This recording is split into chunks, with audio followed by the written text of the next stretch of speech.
Ukrainian troops have reported a successful operation to destroy two key bridges in Russia's Belgorod region. To do this, they used drones worth about $600 and enemy mines that were hidden under infrastructure objects, CNN writes.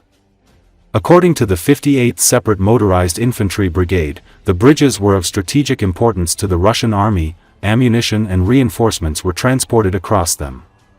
The objects were mined by the Russian military so that they could be blown up in the event of a Ukrainian offensive. Ukrainian reconnaissance drones found caches of anti-tank mines. After that, the fighters carried out a precise strike using tactical FPV drones.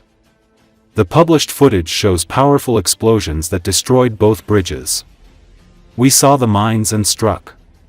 Then we checked another bridge, it was also mined. We took advantage of this opportunity, said a representative of the brigade.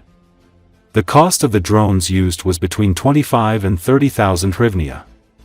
For comparison, blowing up bridges usually requires the use of expensive high-precision systems, such as HIMARS, where just one missile costs tens of thousands of dollars.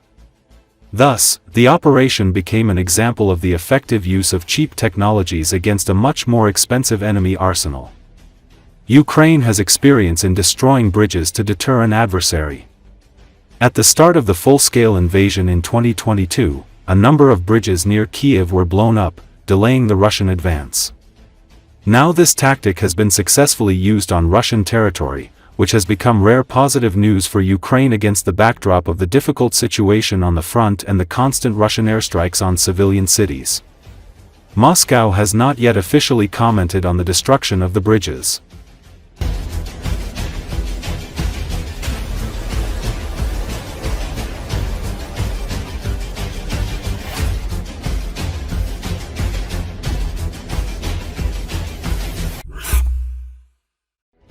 The U.S. State Department has approved the sale of 3,350 ERAM air missiles to Ukraine worth $825 million. The U.S. Defense Department's Office of Military Cooperation said that Ukraine has ordered both 3,350 ERAM missiles and the same number of GPS and INS navigation systems with a spoofing protection module, Y-code, or M-code. The military package includes containers for missiles, pylons for their suspension, as well as other spare parts and consumables. This is reported on the site of the U.S. Office of Military Cooperation. The package also includes a training program, logistics, and engineering support. It is known that Kiev will pay $825 million for this military package from funds provided by Denmark, Norway, and the Netherlands. Washington said that ERAM missiles will be delivered to Ukraine as soon as possible. The move comes as Russia has intensified its attacks on Ukraine, including a deadly night of strikes on the capital that occurred shortly before the sale was announced. The White House offered measured response to the Kyiv attack on Wednesday, citing reciprocity. The proposed arms sale deal, which awaits congressional approval, includes 3,350 extended-range attack munition or ERAM missiles and related equipment. The ERAM aircraft missile can travel up to 460 kilometers. It hits both land and sea targets. It weighs 220 kilograms and has a hit accuracy of over 50%. If desired, the missile can also fly to Tula, where there are Russian military plants. On August the 24th, it became known that Trump gave the go-ahead to sell long-range aviation missiles to Ukraine. The timing of the announcement about ERAM is particularly notable as it follows a series of high-level diplomatic meetings earlier in the month involving President Donald Trump, his Russian counterpart Vladimir Putin, and President Volodymyr Zelenski. Despite these efforts, U.S. attempts to broker a peace settlement have stalled. The sale of offensive weapons to Ukraine is a clear signal that the U.S. is not abandoning its military support, even as diplomatic avenues appear to have reached an impasse. One Trump administration official told the Kyiv Post, The approval of the arms sale has been met with mixed expert analysis. Doug Klain, a policy advocate for Razom, a US-based organization advocating for Ukrainian interests, told the Kyiv Post that the news was huge. For months, Ukraine and its supporters have been calling for the Trump administration to approve foreign military sales to get Ukraine what it needs to defend itself from Russia's invasion. Klain said,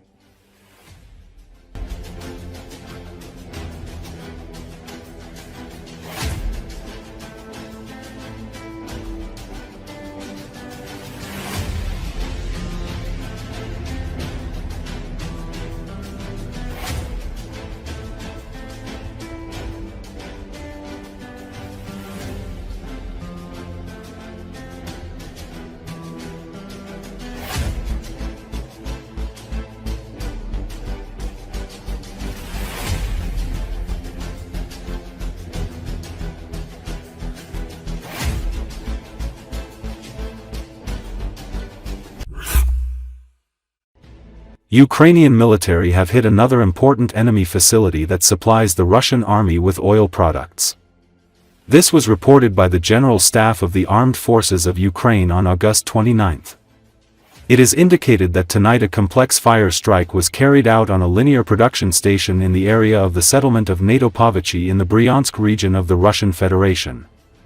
The units of the missile forces and artillery and the unmanned systems forces worked in cooperation with the Special Operations Forces of the Armed Forces of Ukraine and the Security Service of Ukraine. The station pumps diesel fuel through main oil pipelines, in particular for the needs of Russian occupation forces. The pumping capacity of this facility is about 10.5 million tons per year. A fire has been recorded on the territory of the facility.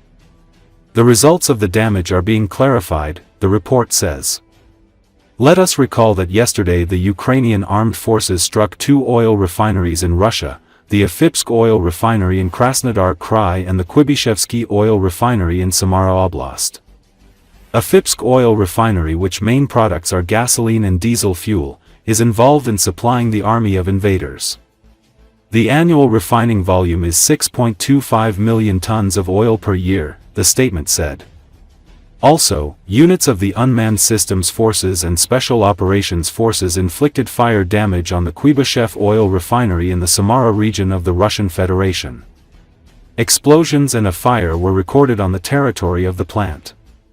This enterprise produces gasoline, diesel fuel, fuel oil, solvents, in total, more than 30 types of oil products. The processing capacity is 7 million tons of oil per year. In addition, ammunition depots and a number of logistics facilities involved in supplying the Russian army were hit. They are located both directly in Russia and in the temporarily occupied territories of Ukraine. Detailed information on the consequences of the defeat is still being clarified. The defense forces continue to take all measures to undermine the military-economic potential of the Russian occupiers, to provide the invading army with fuel, lubricants and ammunition, and to force the Russian Federation to stop its armed aggression against Ukraine, the General Staff added. It was also reported that in August, Russia suffered record losses in oil refining due to drone strikes on refineries, which coincided with scheduled maintenance at these plants.